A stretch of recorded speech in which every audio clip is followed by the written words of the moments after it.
हमने गाने में कहा कि जंगल जमीन हमारा है, हवा पानी हमारा है।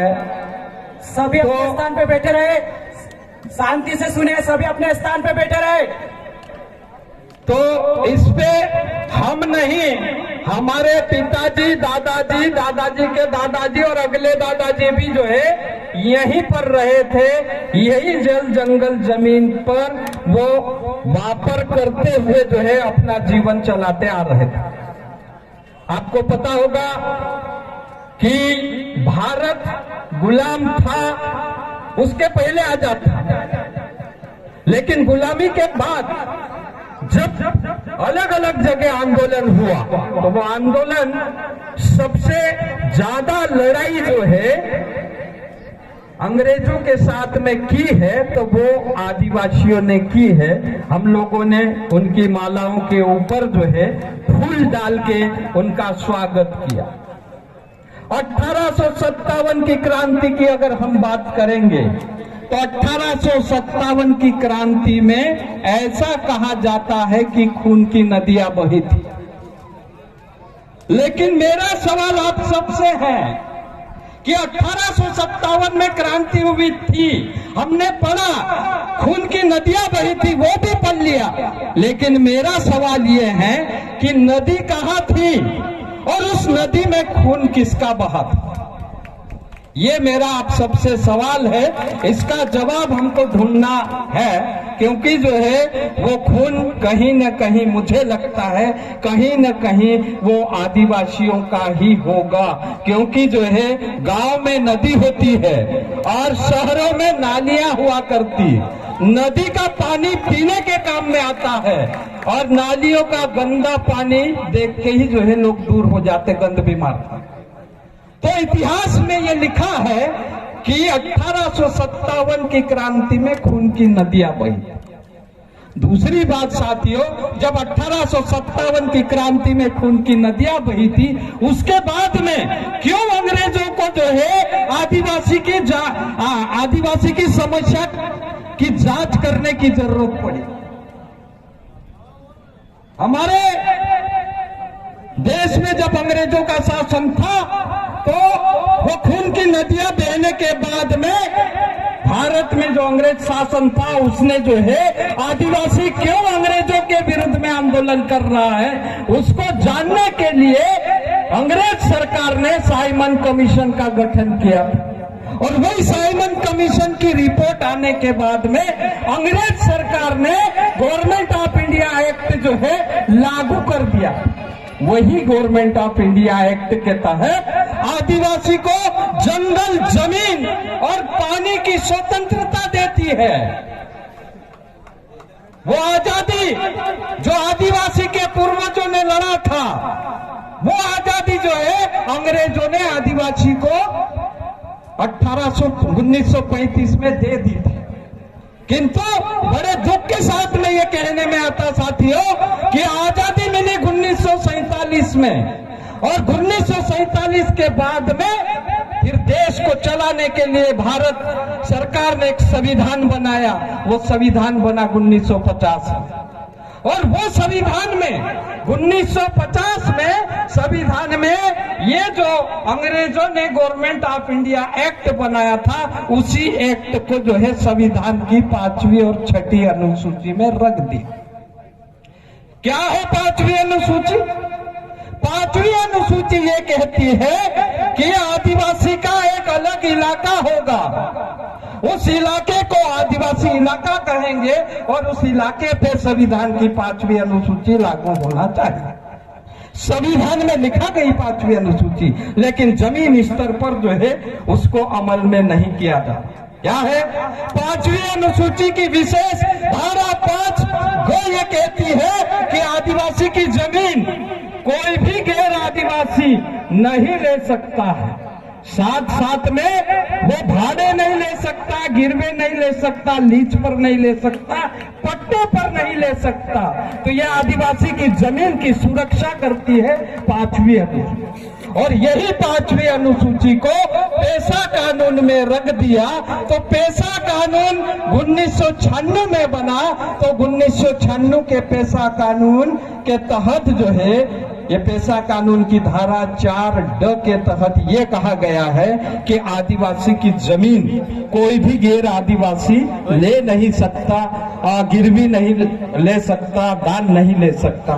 तो हम पेशा कानून के तहत आज जहां जहां पर आदिवासियों की जमीन कोई गैर आदिवासी छल कपट से ले रहा है तो उसको वापस करवाने का काम जो है हम लोग जो है कर रहे हैं। साथियों, इसी प्रकार से आपके इलाके में, आपके गांव में जहां पर जो है कोई भी व्यापारी व्यापार करने के लिए आता है या धन उधार देने के लिए आता है, तो धन उधार देने के पूर्व आपकी ग्राम सभा से सहमति लेना अनिवार्य है। अभी साथियों, हम लोग आंदोलन कर रहे हैं। भाई, पिछली सरकार ने कर्ज माफ किया, लेकिन सरकार गिर जाने से आधे लोगों का कर्जा माफ हुआ, आधे लोगों का कर्जा माफ नहीं। तो इसमें जो है अभी हमारा ये निवेदन है अभी की सरकार से कि जो पिछली सरकार के घोषणा पत्र में था और वो घोषणा पत्र के आधार पे जो कर्जा माफ हो गया है और जो बचा है उसको माफ कर। साथ ही अगर जो है वो पिछली सरकार के घोषणा पत्र के विरुद्ध में अगर आपको काम करना है तो आपको जो है आदिवासी के लिए जो मध्य प्रदेश सरकार ने दायित्व निर्धारण नियम 1979 बनाया था। क्या है दायित्व निर्धारण नियम 1979? कि आदिवासी किसान या आदिवासी मजदूर अपने फायदे के लिए किसी से कर्जा लेता है, लेकिन वो कर्जा लेने के बाद में उस आदिवासी का फायदा नहीं होता है, तो ऐसी परिस्थिति में आदिम जाति कल्याण विभाग की जिम्मेदारी बन जाती है कि उस आदिवासी का लाभ नहीं हुआ। ऐसी परिस्थिति में उस आदिवासी के कर्जे खाते में दायित्व निर्धारण नियम के तहत भारत सरकार के पास में आदिवासी का जो पैसा जमा है संविधान के अनुच्छेद 275 परंतु 1 के तहत जो गच्छित धन है, राज्य सरकार प्रस्ताव बनाएगी और केंद्र सरकार को वो प्रस्ताव भेजेगी कि हमारे इलाके में इतने आदिवासी किसानों ने कर्जा लिया है और कर्जा किसान इसलिए लिया था कि खेती में जो है वो बीज डालेगा, खाद डालेगा, दवाई डालेगा, लेकिन समय पर पानी नहीं गिरेगा तो उस किसान की फसल नहीं पकी है, तो उसका जो है जो उद्देश्य था कर्जा लेने का वो उद्देश्य पूरा नहीं होता है। ऐसी परिस्थिति में राज्य सरकार जो है केंद्र सरकार को प्रस्ताव बना के भेजना चाहिए और सारे आदिवासी किसानों का कर्जा दायित्व निर्धारण नियम 1979 के तरह माफ होना चाहिए। तो ये हम लोग लड़ाई कर रहे हैं। सारे बैंकों को ग्राम सभाओं के द्वारा बैंक जो है कोर्ट से हमको नोटिस दे रही है और हम जो है संगठन के जरिए से ग्राम सभा में प्रस्ताव पास करके कोर्ट को नोटिस दे रहे हैं। भाई, कोर्ट हमारे से छोटी है। कोर्ट हमारी ग्राम सभा के बिना पूछे जो है एक तो कर्जा देना अपराध है, दूसरा वसूली करना अपराध है। तो कोर्ट जो है अपने कानून कायदे से कैसे जो है हमको नोटिस भेज रही है, ऐसा करके हम लोगों ने कोर्ट को नोटिस दिए हैं, बैंक को नोटिस दिए। दूसरी बात साथियों कि जिस प्रकार से हमारा एक गांव है सेंधवा के पड़ोस में आदिवासी गांव है, उस गांव में नदी है, उस नदी का पानी उस गांव के लोग वापरते हैं, लेकिन सेंधवा नगर पालिका भी जो है उसी नदी का पानी ले जाती है। लेकिन सेंधवा को जब पानी देंगे तो गांव के आदिवासियों की फसल सूख जाती है, तो गांव के किसानों का नुकसान होता है। तो इसको लेकर एसडीएम सेंधवा ने जो है पूरे आदिवासियों के नदी पर कनेक्शन थे, सारे कनेक्शन काट दिए थे। तो हमने एसडीएम सेंधवा को नोटिस भेजा, क्यों ना आपके ऊपर अनुसूचित क्षेत्र पर विस्तार अधिनियम की धारा 4(ख) के तहत जो है कार्रवाई की जाए, क्योंकि आपने हमारे अधिकार का हनन करते हुए नगर पालिका को हमारा पानी हमारे बिना पूछे कैसे दिया। क्योंकि भारत के संविधान में कानून सब अलग अलग बना है, हर आदमी को जीने के लिए अलग अलग मौलिक अधिकार है, जीने के लिए अधिकार है। तो ग्राम पंचायत के कानून अलग है, नगर पंचायत के कानून अलग है, नगर पालिका के कानून अलग है। तो हमारे कानून के तहत हमारे गांव का जल का बंटवारा कैसे करेंगे ये हम तय करेंगे। हमारे गांव की ग्राम सभा तय करेगी कि हम हमारे गांव के पानी को पीने के लिए नगर पालिका को देंगे या खेत में जो है सिंचाई करेंगे, ये हमको तय करना है। ये अधिकार ये ग्राम सभा ने हमको दिया। तो इसी प्रकार से साथियों, अभी जो लड़ रहा है वहां कुछ हो रहा है, लेकिन जो है कानून बन गया है। लेकिन आज तक सरकार की जो जिम्मेदारी थी गांव-गांव में कानून का प्रचार करना और लोगों को उनके अधिकार दिलवाना, लेकिन अभी तक नहीं हुआ। कैसा चलता है कानून? अब दिल्ली एक सरकार है, भोपाल एक सरकार है और जिला एक सरकार है। योजना दिल्ली से बनती है। अभी आपको पता है 3-4 महीने पहले या 1 साल पहले स्वच्छता अभियान के तहत कलेक्टर जो है बाहर लेटरिंग करने वाले को पकड़ रहा था एसडीएम। तो ऐसी स्थिति थी, जो लोगों की जरूरत नहीं है वो दिल्ली की सरकार लोगों को देती है, तो वो भी जो है भ्रष्टाचार के ऊपर चढ़ जाती है योजना। तो ये जो व्यवस्था चल रही है, इस व्यवस्था के विरुद्ध में पंचायत उपबंध अनुसूचित क्षेत्र पर विस्तार अधिनियम, एक तो ना लोकसभा ना राज्यसभा, सबसे ऊंची ग्राम सभा। तो ग्राम सभा एक सरकार है, जैसे भोपाल और दिल्ली सरकार है वैसी ही गांव की सरकार ग्राम सभा। लेकिन अभी जो है इस कानून को भी अभी जो है नियम नहीं बनाकर 25 साल हो गया केंद्र का कानून बना हुआ, लेकिन मध्य प्रदेश सरकार अभी तक इस कानून को नहीं बनाया। क्यों नहीं बनाया? क्योंकि जो है आदिवासियों को अपना हक अधिकार मिल जाए और जल जंगल जमीन के ऊपर उनका अधिकार हो जाएगा, इसलिए वो कानून नहीं बना। साथियों, दूसरी बात जो है, जिस प्रकार लेन देन का हुआ, संसाधन के ऊपर हमारा नियंत्रण कैसे हुआ और विवादों के ऊपर निपटारा करने के लिए कई सारे मामले ऐसे आ रहे हैं जिसमें कि जो है हमने ये कहा कि अभी आदिवासी का संवैधानिक अधिकार अलग है, हिंदू का संवैधानिक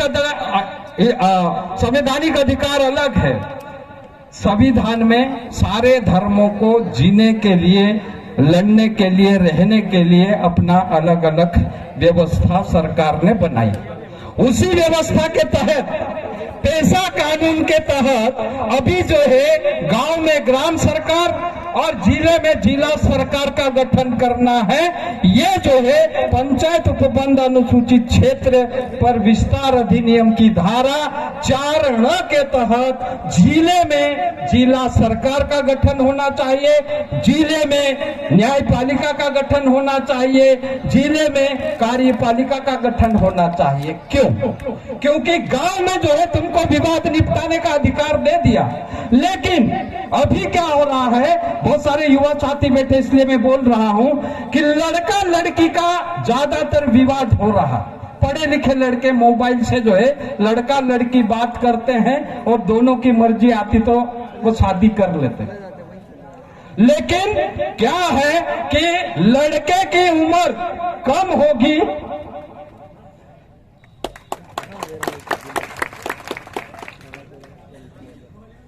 लड़के की उम्र कम होगी, लड़की की उम्र कम होगी, तो क्या होगा कि आदिवासी के ऊपर पुलिस वाला हिंदू विवाह एक्ट 1955 के तहत नाबालिग लड़की के साथ में खोटा काम करने का अपराध कायम करता है और लड़के को जेल भेज देता है। लेकिन मैं आपको बताना चाहता हूं, आदिवासी का कानून और हिंदू के कानून में अंतर है।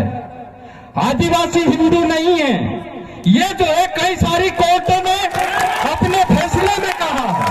इसीलिए आदिवासी की रूढ़ी प्रथा ही इसका संविधान है। ये जो है भारत के संविधान में लिखा है कि 13(3) के तहत आदिवासी की रूढ़ी प्रथा ही इसका संविधान है। क्या संविधान है?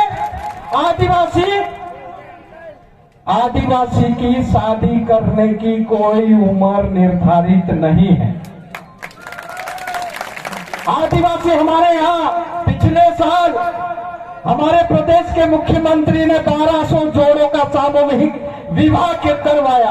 हमने विरोध किया, मुख्यमंत्री जी के नाम पर जो है एफआईआर करवाने के लिए आवेदन किया कि ये जो है आदिवासी विधि विरुद्ध जो है शादी कर रहे हैं, तो ये देशद्रोही का काम कर रहे हैं मुख्यमंत्री, इनके ऊपर कार्रवाई होना चाहिए।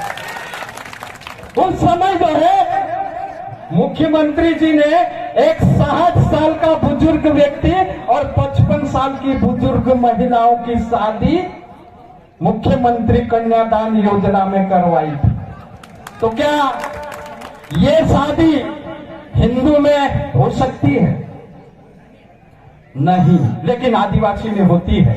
आदिवासी में यह भी होता है 10 या 12 साल की लड़की और 12 या 15 साल का लड़के की शादी समाज बैठ के तय करता है और धूमधाम से शादी होती है और उस शादी को समाज मान्यता देता है। तो जो समाज तय करेगा, जो समाज मान्यता देगा, तो उस मान्यता को कोर्ट को भी मानना पड़ेगा, सरकार को भी मानना पड़ेगा। इसीलिए साथी मैं ये कहना चाहता हूं कि हमारे जो पुलिस के द्वारा टक्कर होते हैं, अभी एक मामला ऐसा ही हुआ, एक लड़की की शादी किसी दूसरे लड़के के साथ में हो गई और लड़की को वो लड़का पसंद नहीं था, तो वो लड़की ने जो है दूसरे लड़के के साथ में चुपचाप शादी करने के बाद में हम लोगों ने ग्राम सभा बिठाई। ग्राम सभा बिठाने के बाद में ग्राम सभा ने तय किया कि अगर जो है वो पुलिस आएगा, वो लड़की दूसरी जगह शादी कर ली, इसलिए लड़की के पिताजी और परिवार वालों ने उस लड़के के ऊपर एफआईआर करवा दी। उन्होंने कहा कि हमारी लड़की नाबालिग है, दहला फुसला कर इस लड़की को जो है वो लड़का भगा के ले गए। लेकिन हम लोगों ने पुलिस को नोटिस दिलवाया ग्राम सभा से। हमने पुलिस को कहा कि हमारे इस गांव के इस लड़के के नाम पर आपने क्यों जो है एफआईआर दर्ज करी? क्या आपने हमारे गांव के रूढ़िगत मुखियाओं को पूछा था? क्या आपने जो है हमारे गांव की ग्राम सभा को पूछा था? आप जो है हमारे गांव की ग्राम सभा का जो कानून भारत के संसद द्वारा 1996 में बनाया था, उस कानून का आप विरोध कर रहे हैं। इसलिए क्यों ना आपके ऊपर जो है एफआईआर दर्ज करवाएं और आपके ऊपर देशद्रोही का अपराध पंजीबद्ध होना चाहिए। तो उसके पहले आप जो है इस तारीख को हमारे गांव की ग्राम सभा में आके स्पष्टीकरण दे। तो पुलिस को हमने हमारे गांव की ग्राम सभा में स्पष्टी देने के लिए बुलाए। पुलिस को पूछा, क्या आप जो है पेशा कानून को मानते हो? पुलिस बोला पहले तो नहीं। हमने बोला जो है नहीं मानते हैं तो लिख के दे दो। तुम्हारी आईपीसी सीआरपीसी अगर आदिवासी इलाके में चलेगी तो तुम लिख के दे दो कि हमारी आईपीसी सीआरपीसी आदिवासी क्षेत्रों में चलेगी और आदिवासी क्षेत्रों के लिए जो कानून बने हैं उन कानूनों को हम नहीं मानते, ये लिख के दे दो। तो पुलिस जो है, पुलिस मतलब एसडीओपी भी जो है ऊपर बैठे नीचे बैठे। हमने कहा ये किताब सरकार की है, ये सरकार ने लिखा है, वही बात हम आपसे कह रहे हैं। लेकिन आखिर में जो है वो एसडीओपी थका, एसपी से बात किया और उसके बाद में उस लड़का लड़की को खात्मा काटा। हमने ग्राम सभा का प्रस्ताव उनको दिया, नोटिस दिया, उनका जवाब नहीं आया। लेकिन आदिवासी की परंपरा को ध्यान में रखते हुए बड़वानी एसपी ने जो है उस लड़का लड़की का खात्मा काटा। इसका मतलब ये है कि ये पेशा कानून की जीत हुई। तो इसी प्रकार से अगली बात बता के मैं मेरी बात खत्म कर दूंगा। मैं अलग अलग विषय पे आपको दिखा रहा था, पानी हो गया, पुलिस हो गया और ये विधायिका कार्यपालिका की बात किया है। जंगल की मैं आपको बात बता दूं कि जिस प्रकार से जंगल जमीन पर सरकार ने तालाब बनाया और उस तालाब में फॉरेस्ट विभाग की जमीन डूब गई, तो वो जमीन के बदले में राजस्व विभाग ने फॉरेस्ट विभाग को आदिवासियों की निजी भूमि दे दी। तो वो आदिवासी की निजी भूमि पे वायर फेंसिंग हो रहा था। तो वो आदिवासी हमारे पास आए कि भैया ऐसा ऐसा चल रहा है, क्या करना, हमारी तो जो है पट्टे वाली जमीन पे फॉरेस्ट विभाग वायर फेंसिंग कर रहा, कब्जा कर रहा। तो हम गए उस गांव में और उस गांव की ग्राम सभा बुलाई और ग्राम सभा बुलाने के बाद में उस गांव के सारे लोगों को कहा कि भाई तुम्हारा ये अधिकार है और इस अधिकार के विरुद्ध में कलेक्टर काम कर रहा। कलेक्टर का क्या काम है? आदिवासी इलाके में कोई भी योजना या परियोजना आती है तो योजना और परियोजना को लगाने के पहले उस गांव की ग्राम सभा को बुलाना चाहिए और उस गांव की ग्राम सभा में सहमति लेना चाहिए। और इसके लिए कलेक्टर विशेष रूप से उस गांव की ग्राम सभा में उपस्थित होना चाहिए और जिसको जमीन दी जा रही है वो आदमी उपस्थित होना चाहिए और जिसकी जमीन जा रही है वो उपस्थित होना चाहिए। कलेक्टर जो है उन दोनों को जो है बारी बारी से पूछने के बाद में अगर सहमति होगी तो कलेक्टर के उपस्थिति में ग्राम सभा की सहमति होगी तो ही वो जमीन आदिवासी की जमीन योजना और परियोजना को दी जाएगी। अन्यथा जो है किसी भी परिस्थिति में वो जमीन आदिवासी की जमीन किसी को नहीं दी जाए। तो एक जो है मामला जो मैं बता रहा था, उन गांव के लोगों को हमने बताया कि आपके बिना पूछे तो ये जमीन जाना नहीं चाहिए थी, तो कैसे चले गई? तब जो है उन्होंने कहा कि हमको कानून की जानकारी नहीं। तो हमने कानून की जानकारी उनको दे दिया और कहा कि चलो पूरे गांव के लोग जाते हैं, कलेक्टर ने गैर संवैधानिक काम किया है तो जो गैर संवैधानिक काम करता है वो अपराधी की श्रेणी में आता है। तो कलेक्टर अगर गैर संवैधानिक काम किया है तो कलेक्टर भी अपराधी है और उस कलेक्टर के खिलाफ हम खेते थाने में जाकर जो है FIR दर्ज करवाए। तो वो FIR तो नहीं हुई क्योंकि वो पुलिस वाला तो इतने सारे लोगों को देख के उनको लगा कि ये ज्ञापन देने आए और ज्ञापन लेके ये चले जाएंगे और हम पूरे गांव के महिला, बच्चे, पुरुष, बूढ़े सब जाके जो है थाने में घुस गए। तो पुलिस पूछताछ काय के लिए आए? तो हमने कहा जो है हम शिकायत करने के लिए आए। तो बोलता किसकी करवाना है? तो हमने कहा कलेक्टर की करवाना है। तो वो इधर उधर देखता रहा और 500-700 लोग थे, वो सारे लोगों को कचौरी खिलाया, पानी पिलाया, चाय पिलाया, दिन भर बैठा रहा। आखिरी में माफी मांगा और कहा कि आज के बाद में ये फॉरेस्ट वाला तुम्हारे गांव में नहीं जाएगा, अगर जाएगा तो पहले जो है मैं उनको डंडे से मारूंगा, तुमको कोई परेशान नहीं करेगा, है ना। तो वो आदिवासियों की करीब 23-24 एकड़ जमीन वो आदिवासी फिर से उस जमीन पे खेती कर रहे हैं।